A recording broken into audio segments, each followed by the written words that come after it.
एक चम्मच, बस एक चम्मच। तुम रोज इससे चाय पीते हो, चीनी डालते हो। ये कितना हैवी होगा? शायद 5 ग्राम। अब सोचो, अगर यही चम्मच किसी न्यूट्रॉन स्टार की सरफेस से भरी जाए तो इसका वजन होगा 1 अरब टन, 100 करोड़ टन एक चम्मच में। ये माउंट एवरेस्ट से भी ज्यादा है। ये पूरी ह्यूमन सिविलाइजेशन जितनी वेट है एक चम्मच में। और ये सिर्फ शुरुआत है।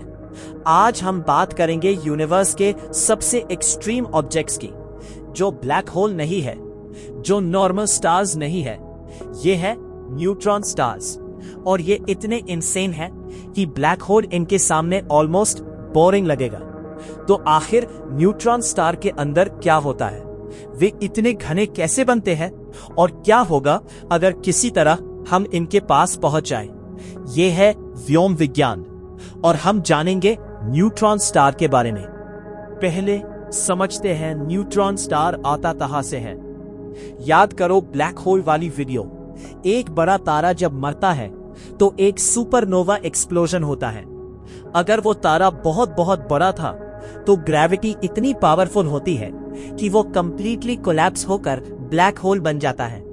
लेकिन अगर तारा थोड़ा छोटा था, हमारे सन से रफली 8 से 20 गुना बड़ा, तो कोलैप्स होता है, लेकिन कंप्लीट कोलैप्स नहीं होता।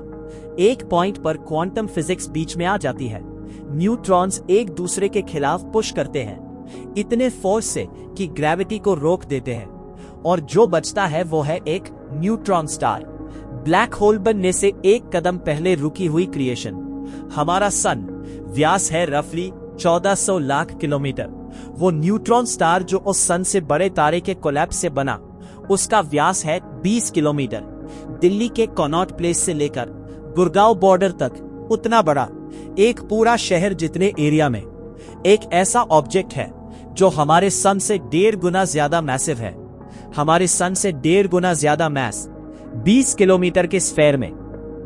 इसी समझने के लिए एटम की स्ट्रक्चर याद करो। एक नॉर्मल एटम में सेंटर में न्यूक्लियस होता है, प्रोटॉन्स और न्यूट्रॉन से बना। उसके चारों तरफ इलेक्ट्रॉन्स घूमते हैं, लेकिन ये इलेक्ट्रॉन्स न्यूक्लियस से बहुत दूर है।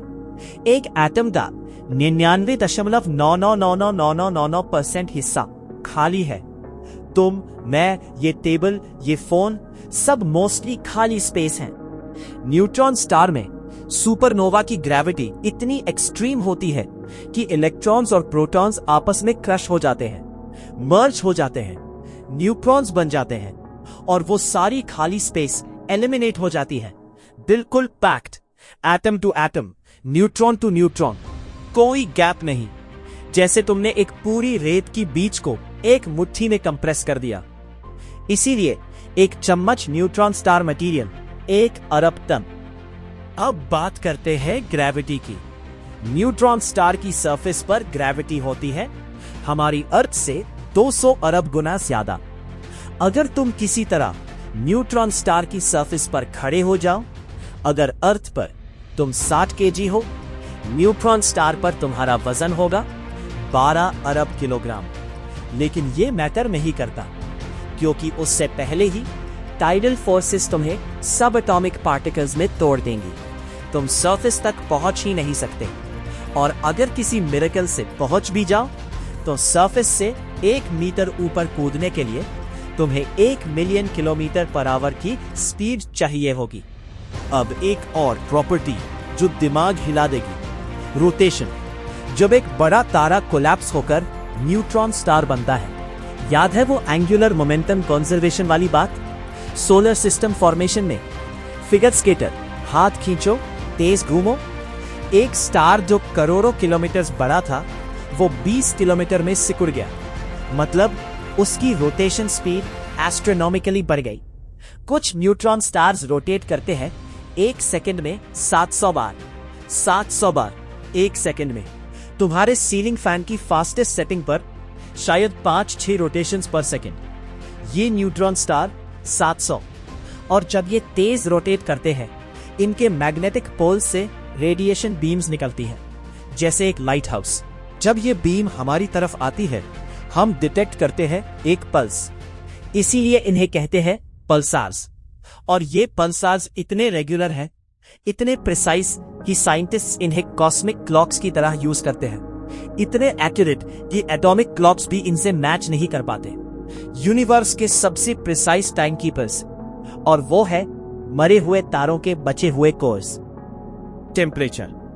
जब न्यूट्रॉन स्टार पहले बनता है, उसकी सरफेस टेम्परेचर होती है 1 ट्रिलियन डिग्री सेल्सियस। हमारा सन 5500 डिग्री सेल्सियस सरफेस पर, neutron star 1 trillion degree zero. इतनी टेम्परेचर पर कोई भी नॉन मटेरियल एग्जिस्ट नहीं करता। No solid, no liquid, no gas. Neutron star की सरफेस एक ऐसी स्टेट में है जिसे हम न्यूक्लियर पास्ता कहते हैं। हाँ, न्यूक्लियर पास्ता, ये एक्चुअली इसका साइंटिफिक नेम है। मैटर इतनी एक्सट्रीम डेंसिटी में होता है कि वो पास्ता जैसी शेप्स में अरेंज हो जाता है। नॉकी, स्पैगेटी, लजानिया। साइंटिस्ट ने एक्चुअली इन शेप्स को इन्हीं नाम से रखा है। यूनिवर्स के मोस्ट एक्सट्रीम ऑब्जेक्ट की सरफेस पास्ता की तरह दिखती है। अब बात करते हैं न्यूट्रॉन स्टार्स के सबसे एक्सट्रीम वर्जन की, मैग्नेटार्स। ये न्यूट्रॉन स्टार्स है, लेकिन इनका मैग्नेटिक फील्ड होता है 1 बिलियन ट्रिलियन साली 15,000 गाउस। हमारी अर्थ का मैग्नेटिक फील्ड 0.5 गाउस। एक normal hospital MRI machine 30,000 Gauss. Magnetar 1 quadrillion Gauss. अगर एक मैग्नेटार हमारे सोलर सिस्टम में होता तो मून की दूरी से इसका मैग्नेटिक फील्ड इतना पावरफुल होता कि तुम्हारे बॉडी के अंदर के आयन एटम्स लिटरली अलाइन हो जाते, तुम्हारी सेल्स टूट जाती, एटम्स रीअरेंज हो जाते। मून की दूरी 3,84,000 किलोमीटर, बस वहां से बिना टच किए, सिर्फ मैग्नेटिक फील्ड से। 2004 में एक मैग्नेटार ने लिटरली हमारी अर्थ को अफेक्ट किया। 50,000 लाइट ईयर्स दूर SGR 1800-620 नाम के एक मैग्नेटार ने एक मैसिव फ्लेयर छोड़ा। ये एनर्जी इतनी थी कि अगर ये हमसे सिर्फ 10 लाइट ईयर्स दूर होता, अर्थ की ओजोन लेयर इंस्टेंटली डिस्ट्रॉय हो जाती। 50,000 लाइट ईयर्स दूर से, और फिर भी हमारे आयोनोस्फेयर में डिस्टर्बेंस आई। जब 2 न्यूट्रॉन स्टार्स टकराते हैं, 2017 में साइंटिस्ट्स ने पहली बार डिटेक्ट किया 2 न्यूट्रॉन स्टार्स का मर्जर। GW170817 इसका नाम है। इस कोलिशन ने ग्रेविटेशनल वेव्स प्रोड्यूस किए, स्पेस टाइम में रिपल्स, जो आइंस्टाइन ने 100 साल पहले प्रेडिक्ट की थी। पर इससे भी ज्यादा इस कोलिशन ने प्रोड्यूस किया सोना, चांदी, प्लेटिनम। हाँ, तुम्हारी अंगूठी में जो सोना है, तुम्हारी मां के गले का हार, वो 2 न्यूट्रॉन स्टार्स के कोलिशन में बना था। बिलियंस ऑफ ईयर्स पहले किसी और स्टार सिस्टम में वो मटेरियल सुपरनोवा में उड़ा, फैला, हमारी सोलर नेबुला में मिला, अर्थ में आया, और आज तुम्हारी उंगली पर है। ये साइंस का सबसे ब्यूटीफुल फैक्ट है। तुम्हारा सोना एक कॉस्मिक लव स्टोरी है, 2 मरे हुए स्टार्स का आखिरी गिफ्ट। तो न्यूट्रॉन स्टार्स यूनिवर्स के वो ऑब्जेक्ट्स जो 20 किलोमीटर में हमारे सन का 1.5 गुना मास रखते हैं, जिनकी सरफेस पर न्यूक्लियर पास्ता है, जो 1 सेकंड में 700 बार घूमते हैं, जिनका मैग्नेटिक फील्ड 50,000 लाइट ईयर्स तक असर करता है, जो मरते वक्त सोना बनाते हैं।